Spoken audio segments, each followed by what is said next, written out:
নমস্কার বন্ধুরা, আজকে আলোচনা করব Britannia company, Bombay dyeing company, এমনকি কিংস ইলেভেন পাঞ্জাব, এই যে আইপিএল টিম আছে, এই টিমের একটা অংশীদারি মালিক হচ্ছে আলী জিন্নার নাতি। হ্যাঁ, আজকে আলী জিন্নার নাতি হচ্ছে এই কোম্পানিগুলোর অংশীদারি মালিক। যে আলী জিন্না পাকিস্তান ভাগ করলো, পাকিস্তানে ভাগ করে পাকিস্তানে মারা গেল, সেই আলী জিন্নার বংশ পরে যে নাতি, সেই নাতি আজকে ভারতবর্ষের বাসিন্দা। তারা পাকিস্তানে থাকেনি। কেন পাকিস্তানে থাকেনি, কিভাবে এই কোম্পানিগুলো তৈরি হলো, তার নাতি কিভাবে এই কোম্পানিগুলোর মালিক হলো, আজকে বিস্তারিত আলোচনা করব এই ভিডিওতে। তার আগে নমস্কার, আমি উজ্জ্বল। আমাদের নবীন বার্তা ইউটিউব চ্যানেলে আপনাদেরকে স্বাগত জানাই। শুরু করার আগে আমাদেরকে জানতে হবে যে আলী জিন্নাহ কি, জানতে হবে যে আলী জিন্নাহ কিভাবে মানুষ হয়েছে, সে পাকিস্তান কিভাবে তৈরি করেছে। তাহলে আমরা তার ইতিহাস যদি আমরা ঠিকঠাক করে জানি, তাহলে আজকে তার নাতিকে বুঝতে আমাদের সুবিধা হবে। আলী জিন্নাহ 1976 সালে জন্মগ্রহণ করেন করাচিতে। এবার জন্মগ্রহণ করার পর সে স্কুল শিক্ষাটা নেই, সেটা মাদ্রাসা স্কুল থেকে সে পড়াশোনা করে। মাদ্রাসা স্কুল থেকে পড়াশোনা করার পর সে একটা মিশনারি কলেজে, যে মিশনারি স্কুলগুলো ছিল খ্রিশ্চান স্কুল, সেইখানে পড়াশোনা করে। এবং ঘরের আর্থিক অবস্থা ভালো ছিল, এটা নয় যে তারা একটা গরিব পরিবারে আলী জিন্নাহ ছিল। তো আলী জিন্নাহ 16 বছর বয়সেই কিন্তু ইংল্যান্ড চলে যায়। তবে ইংল্যান্ডে গিয়ে সে ওখানে ব্যারিস্টারি পড়ে, উকালতি। এবং উকিল নিয়ে পড়াশোনা করার পর তার একটা ক্রিটিক্যাল থিঙ্কিং অনেকটা ডেভেলপ করে যায়, যে কীভাবে আইন আদালত সব কিছু ভালোভাবে পড়াশোনা করে একটা ভালো স্টুডেন্ট তৈরি। এবং 1896 সালে সে আবার তখন ইন্ডিয়া ফিরে আসে।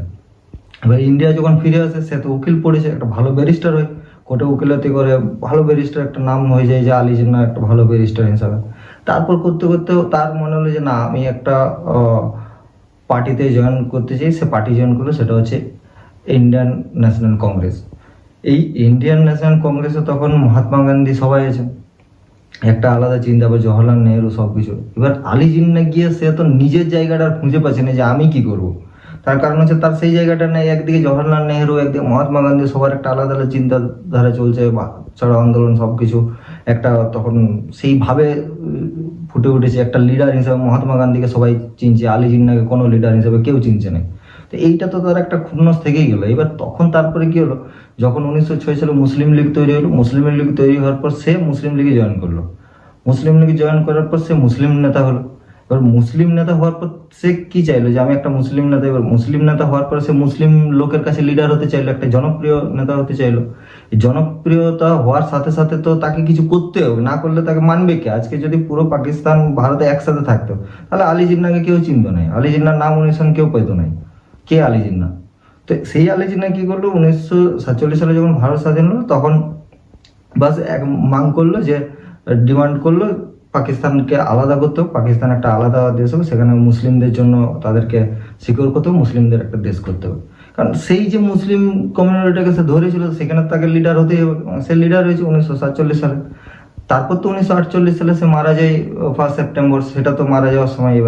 এবার 1948 এর মাঝে 1938 সালে যখন ওনার একটাই মেয়ে ছিল, সেটা হচ্ছে দিনা। এই দিনা 1938 সালে যখন তার বয়স হচ্ছে প্রায় 19 বছর, 19 বছর বয়সে সে কি করলো, সে বাবাকে বললো যে আমি বিয়ে করতে চাই। সে বিয়েটাও কিন্তু আলী জিন্নাহর পছন্দের নয়, সেটা বাবার পছন্দের বিরুদ্ধে। সেটা হচ্ছে আলী জিন্নাহ চাইছে যে মুসলিম ফ্যামিলির কোনো এত ছেলে আছে, এত ভালো ভালো ছেলে আছে, তাদেরকে বিয়ে করব, ভারতবর্ষে হোক যেখানে। কিন্তু তার ইচ্ছা ছিল না, আমি মুসলিম ছেলেকে না, আমি একটা ফার্সি পরিবারের, যে ওয়াদিয়া পরিবার আছে, সেই ওয়াদিয়া পরিবারের সে নেভিল ওয়াদিয়া, তাকে বিয়ে করতে চাই। সেই নেভিল ওয়াদিয়াকে সে বাবার বিরুদ্ধে গিয়ে বিয়ে করলো। এবং বাবার বিরুদ্ধে যখন বিয়ে করলো, তখন আলী জিন্নাহর সাথে দিনার একটা পুরো সম্পর্ক শেষ হয়ে গেল। মানে তাদের আর নর্মালি সম্পর্ক থাকলো না। সে শ্বশুরবাড়ি চলে গেল, দিনা শ্বশুরবাড়ি গিয়ে হয়ে গেল দিনা ওয়াদিয়া।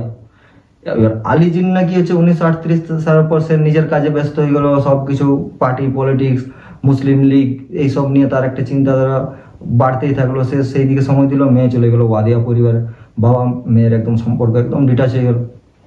এরপরে ওয়াদিয়া পরিবার নিজের ব্যবসাদার, যেহেতু তারা ফার্সি ফ্যামিলি, তারা পার্টি পলিটিক্সের ধারে কাছে নেই, তারা নিজেদের ব্যবসা নিয়ে কাজ করলো। এইদিকে আলী জিন্নাহ নিজের চিন্তাধারা নিয়ে কাজ করছে, সে পার্টি পলিটিক্স নিয়ে ব্যস্ত। এবার 1947 সালে যখন ভারত স্বাধীন হয়ে গেল, 1948 সালে তার যক্ষা রোগে যখন মারা গেছিল, তার কিছুদিন আগে দিনা ওয়াদিয়া কি হলো, সে বাবাকে দেখতে গেছিল পাকিস্তান। তারপর কিন্তু আর সে দিনা ওয়াদিয়া ওইখানে যায়নি। এবার নেভিল ওয়াদিয়া, দিনা ওয়াদিয়ার একটা পরিবার তৈরি হলো। এই ওয়াদিয়া পরিবার কিন্তু ব্যবসা আগের থেকেই করতো, এটা নয় যে তো ইয়ে করেছে, এরা বংশগতভাবে ব্যবসাদার ছিল। এবার এরা তখন এদের পূর্বপুরুষ, ওয়াদিয়া পরিবারের যে পূর্বপুরুষ ছিল, এই পূর্বপুরুষগুলো কিন্তু জাহাজের ব্যবসা করতো। পরবর্তীতে তারা টেক্সটাইলে এসছে, বাকি ইন্ডাস্ট্রিতে এসছে, কিছু ঘর বানানোর যে রিয়েল এস্টেট আছে, সেই রিয়েল এস্টেট ব্যবসাতে এসছে। অনেকগুলো ব্যবসার মধ্যে তারা নিজেদেরকে ইনভলভ করেছে। ওয়াদিয়া পরিবারের দিনা ওয়াদিয়া হয়ে গেল ঘরের বউ। এবার সে ওই ঘরে থাকতে থাকতে সে তার নিজের সংসার, নিজের স্বামী, নিজের শ্বশুর, নিজেদের সব কিছু নিয়ে সে সুখী আছে। ওইদিকে আলী জিন্নাহ মারা গেছে। এবার এই যে দিনা ওয়াদিয়া, এই দিনা ওয়াদিয়ার ছেলে হচ্ছে নুসলি ওয়াদিয়া। আজকে ব্রিটানিয়া কোম্পানির আজকে তো শেয়ার মার্কেটে ব্রিটানিয়া কোম্পানির শেয়ার পাওয়া যায়, কারণ এটা হচ্ছে একটা পাবলিকালি পাবলিশ করে দেওয়া হয়েছে এনএস এর মাধ্যমে বা বিএসসির মাধ্যমে, সবাই এখন শেয়ার কিনতে পারে। তো এইখানে একটা সময় এই যে নেভিল ওয়াদিয়ার ছেলে নুসলি ওয়াদিয়া, এই নুসলি ওয়াদিয়া এই ব্রিটানিয়া কোম্পানির একটা সময় চেয়ারম্যান ছিল এবং নিজের হাতে চালনা করেছে। তো সেই হিসাবে এখনো পর্যন্ত অনেক মানুষ জানেন না যে নুসলি ওয়াদিয়াই হচ্ছে ব্রিটানিয়া কোম্পানির মালিক। কিন্তু এখন শেয়ার যেহেতু বিক্রি করেছে, শেয়ার এখন অনেকেই মালিক হয়ে গেছে, ছোট ছোটভাবে ভাগ হয়ে গেছে। এই কোম্পানিগুলো তো এইভাবেই কিছুগুলো শেয়ার বিক্রি করে, যার কাছে বেশি শেয়ার থাকে সেই হচ্ছে মালিক, যার কাছে শেয়ার কম সে ছোট মালিক, সিম্পলি। তো এবার ব্রিটানিয়া কোম্পানি আছে, বোম্বে যে ডাইং কোম্পানি আছে টেক্সটাইল ইন্ডাস্ট্রিতে, এটা টেক্সটাইল ভালো নাম করেছিল, এখনও তার নাম আছে। সেই টেক্সটাইল কোম্পানি তাদের নিজস্ব কোম্পানি, নুসলি ওয়াদিয়া সেখানে ভালোভাবে লিড করেছে, কর্মচারীদেরকে নিয়ে কাজ করেছে।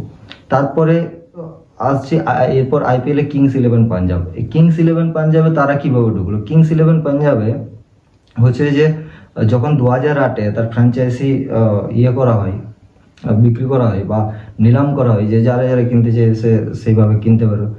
এই আজকে কিংস ইলেভেন পাঞ্জাবে প্রীতি জিন্টাকে আমরা দেখি, ঠিক আছে, প্রীতি জিন্টাকে তার হাইলাইট করেছে কিংস ইলেভেন পাঞ্জাব। সবাই জানে যে প্রীতি জিন্টা আর টিম, কিন্তু অ্যাকচুয়ালি প্রীতি জিন্টার একক টিম নয়। এইখানে প্রীতি জিন্টার যেমন 23% শেয়ার আছে, নুসলি ওয়াদিয়ারও কিন্তু 23% শেয়ার আছে। এই নুসলি ওয়াদিয়া এবং প্রীতি জিন্টা এবং বাকি যে করণ পল আছে তার 6% আছে, এরকমভাবে ভাগ করা আছে। তারপরে মোহিত বর্মন আছে, মোহিত বর্মনের প্রায় 48% নিজের একক আছে এই টিমের। অথচ এই লোকগুলোকে আমরা সামনে দেখতে পাইনি, সামনে না দেখলেও একটা এই করা যায়, প্রীতি জিন্টাকে সামনে দেখলেও বাকি যে একক তো সে মালিক নয়, মালিকটা হচ্ছে এরা। তো আজকে এই যে অনেকে আমরা জানতাম যে আলী জিন্নাহ একটা পাকিস্তান তৈরি করে আজকে সবাই পাকিস্তানে চলে গেছে, কিন্তু সেটা অনেকেই জানি না, সেটা ঠিক নয়। আমরা জানি যে চলে গেছে, কিন্তু অনেকেই জানি না এটা যে আলী জিন্নাহর যে মেয়ে সে কিন্তু ভারতবর্ষেই থেকে গেছে এবং ভারতবর্ষে থাকার পর সে এইখানে বাবার সাথে মতভেদ হয়ে সে ভারতবর্ষে তার সংসার করেছে। আজকে এই যে মেয়ের আর বাবার যে দ্বন্দ্ব, এই দ্বন্দ্বটা কিন্তু সেই পরিবার থেকে উঠে এসেছে। আজকে একটা মানুষ যদি জবরদস্তি করে, মানুষের মতামত না নিয়ে সে যদি ভাবে যে আমি একটা কিছু করি, কিছু মানুষকে উস্কে দিয়ে একটা দেশ তৈরি করে দেবো, এইখানে একটা দেশ ওইখানে একটা দেশ, আজকে সেই দেশ থেকে মেয়ে যেমন ছেড়ে চলে গেছিলো, আজকে পাকিস্তান থেকেও কিন্তু বাংলাদেশ আলাদা হয়ে চলে গেছিলো 1971 সালে। আজকে 1971 সালে বাংলাদেশ চলে গেলো, আজকে পাকিস্তান যেটুকু বেঁচে ছিল তার মধ্যে এই বলুচিস্তান কিছুদিন আগে তারা ঘোষণা করে দিয়েছে আমরা পাকিস্তানের সাথে থাকবো না। তাহলে তাদের যে আলী জিন্নাহ যেটা তৈরি করে গেছিলো যে মুসলিমদের জন্য আলাদা, আলটিমেটলি সেই চিন্তাটা, সেই যে থটটা, সেটা কিন্তু আলী জিন্নাহর একক ছিল, সেই মানুষের কিন্তু ছিল নাই। সেই মানুষের কখনোই কিন্তু মনে হয়েছিল না যে আমরা আলাদা করে থাকবো। আজকে আলী জিন্নাহর একটা চিন্তা ভাবনার জন্য আজকে ভারতবর্ষের এই দুভাগ হয়ে যাওয়া, দুভাগ থেকে পাকিস্তানের আবার ভাগ তৈরি হয়ে যাওয়া, বাংলাদেশ হয়ে যাওয়া, আজকে বলুচিস্তান হয়ে যাচ্ছে। পরবর্তীতে পাকিস্তান বেঁচে থাকবে কিনা সেটাও সন্দেহ আছে। কারণ কোনো মানুষের একটা চিন্তা ভাবনা নিয়ে কিন্তু কোনো একটা দেশ গড়ে ওঠে নেই। দেশ গড়ে উঠতে গেলে সেখানে জনগণের মতামত লাগে, সেখানে মানুষের চিন্তাধারা দরকার হয়, সেই মানুষগুলো কী চাই। আজকে পাকিস্তানের এই অবস্থার হওয়ার মেন কারণ হচ্ছে এইগুলোই। আজকে আলী জিন্নাহর মেয়ে যদি নিজে তার পাশে না থাকে, তাহলে কোন মানুষটা তার পাশে থাকবে?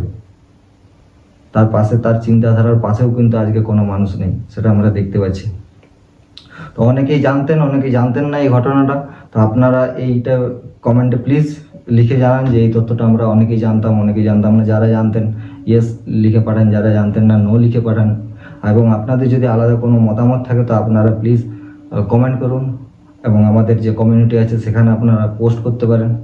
আর আপনারা যারা এই চ্যানেলে নতুন এসেছেন তারা প্লিজ ভিডিওটি সাবস্ক্রাইব করে দিন, এবং যারা সাবস্ক্রাইব করেছেন তারা বেল আইকনটি অন করে আমাদের পাশে থাকুন।